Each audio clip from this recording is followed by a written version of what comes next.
반갑습니다. 25일 화요일 새벽을 하나님께 올려드립니다. 찬송가 478장 참 아름다워라 함께 찬송하시겠습니다.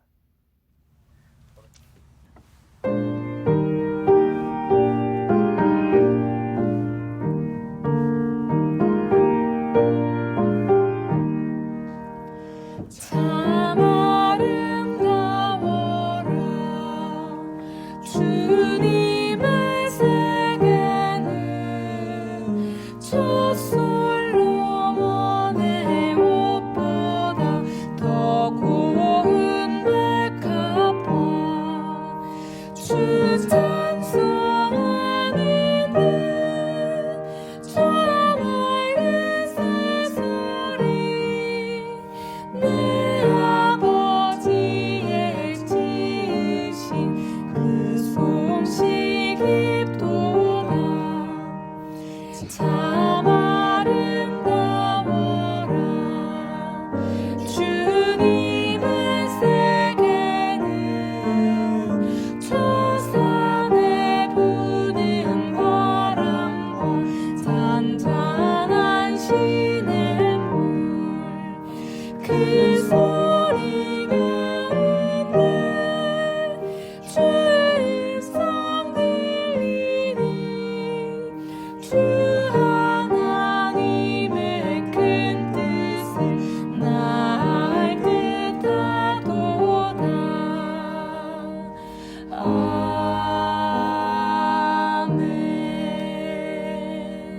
아멘. 오늘 허락하신 말씀은 창세기 10장 21절부터 32절까지의 말씀입니다. 함께 한 목소리로 허락하신 말씀을 읽겠습니다. 셈은 에벨 온 자손의 조상이요 야벳의 형이라. 그에게도 자녀가 출생하였으니 셈의 아들은 엘람과 아스루와 아르박삭과 룻과 아람이요 아람의 아들은 우스와 훌과 게델과 마스며 아르박삭은 세라를 낳고 셀라는 에벨을 낳았으며 에벨은 두 아들을 낳고 하나의 이름을 벨렉이라 하였으니 그때에 세상이 나뉘었으며 벨렉의 아우의 이름은 욕단이며 욕단은 알모닥과 셀렙과 하살마웻과 예라와 하도람과 우살과 디글라와 오발과 아비마엘과 스바와 오빌과 하일라와 요밥을 낳았으니 이들은 다 욕단의 아들이며 그들이 거주하는 곳은 메사에서부터 스발로 가는 길의 동쪽 산이었더라. 이들은 셈의 자손이니 그 족속과 언어와 지방과 나라대로였더라. 이들은 그 백성들의 족보에 따르면 노아 자손의 족속들이요 홍수 후에 이들에게서 그 땅의 백성들이 나뉘었더라. 오늘의 기도 제목, 나뉠 때 은혜의 거함으로 은혜의 역사를 이루게 하소서.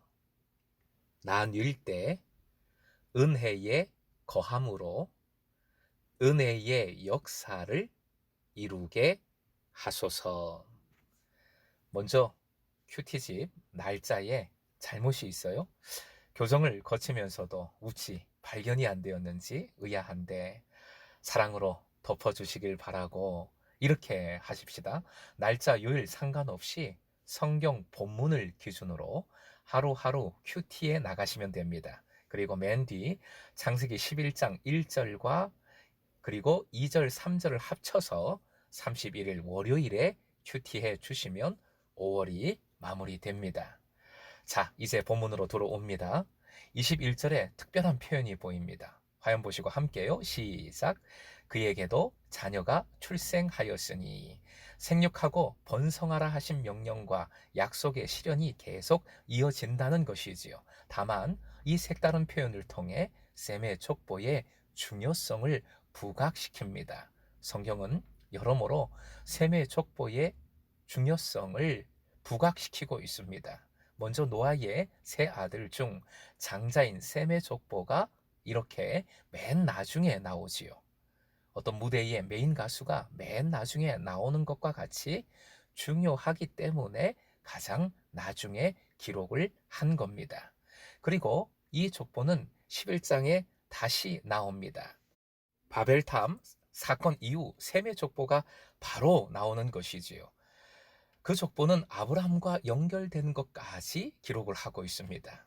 바벨족과 확실한 대조를 이루면서 이어지는 12장의 가장 중요한 사건, 역사적인 사건, 아브라함을 부르시는 것이지요. 그 새로운 역사를 준비하는 겁니다. 오늘 본문의 족보도 12장을, 그 새로운 역사를 향하고 있습니다. 그러므로 족보의 이면에 있는 목표가 있지요. 노아에서 아브라함까지 이어지는 것을 보여주기 위함이라는 사실입니다.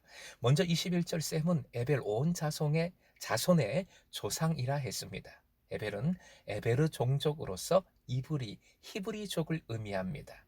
셈으로부터 히브리 족속이 나올 것을 보여주는 겁니다. 그리고 24절에 벨렉에 대한 말씀도 동일합니다. 그때에 세상이 나뉘었다 했는데 바벨 사건을 일컫는 표현이면서 믿음의 계보로서 벨렉의 직계 후손이 아브람임을 암시하고 있습니다. 결국 본문 셈의 족보는 단순한 혈통의 족보, 역사가 아닙니다. 셈의 후손도 강력했고 여러 지역에서 번성했습니다. 그렇다고 세상의 번성 성공만을 이야기하는 족보도 아닙니다. 바로 하나님 구원 계획의 족보요 역사입니다. 그래서 셈의 혈통은 아브라함을 거쳐 예수 그리스도에까지 이어집니다.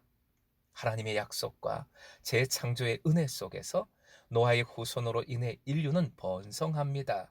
10장 족보 전체의 결론이라고 할 수 있는 본문 32절 한 번 더 화면 보시고 읽겠습니다. 이들은 그 백성들의 족보에 따르면 노아 자손의 족속들이요 홍수 후에 이들에게서 그 땅의 백성들이 나뉘었더라. 아멘. 특히 나뉘었다는 표현이 25절에도 반복이 되지요. 이 약속의 실현, 즉 번성함의 강조입니다. 하지만 나뉘었다는 것에는 또 다른 의미, 또 다른 중요한 뜻이 있습니다. 바로 선택의 의미입니다. 사랑하는 금성의 제자 여러분, 사람의 편에서 다시 이 족보의 의미를 표현하면 본문 셈의 족보는 믿음의 족보요 역사입니다. 육체적 피가 아니라 믿음이 중요함을 보여주는 것이지요. 번성하게 하시는 약속대로 번성함을 누리되 무엇보다 중요한 것은 믿음이라는 것이지요. 인류는 다양하나 우열이 없고 차등이 없고 평등합니다. 주님은 모두에게 동일하게 기회를 주십니다. 모두에게 비를 내리십니다. 모두에게 햇빛을 비추어 주십니다. 다만 이 은혜를 깨달아야 합니다. 이 은혜를 선택해야 합니다. 모든 것이 하나님의 은혜임을, 하나님께서 주시는 것임을 인정해야 하는 것이지요. 여호수아는 이렇게 피를 토하듯 선포했습니다. 여호수아 24장 15절 함께요. 시작.